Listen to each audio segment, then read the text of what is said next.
Welcome to Samba Samba. Enjoy the video.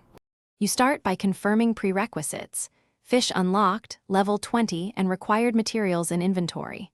Once confirmed, teleport to the Ember Gate and set your respawn nearby so retries are fast. Open the quest log and accept the Jacko Blazer side task. This triggers the world's spawn.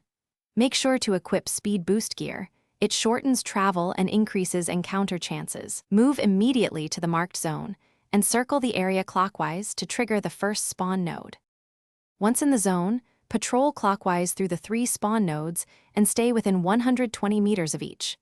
Use your lure ability on 60% cooldown to bait Jacko Blazer into pathing.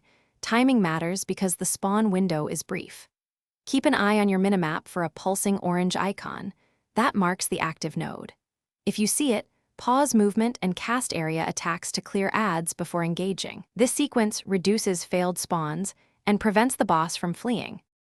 Finish by locking onto Jacko Blazer and watching for the vulnerability queue. Burst damage during that window seals the kill quickly. Once down, loot immediately and apply your stacking inventory filter so the Jacko Blazer drops go to the right slot. If the boss fails to appear after 3 rotations, fast travel out and back to reset spawn timers. This forces a zone refresh. If problems persist, clear nearby events and repeat the lure timing to avoid competing spawns. Thanks for watching. Consider subscribing if we helped you.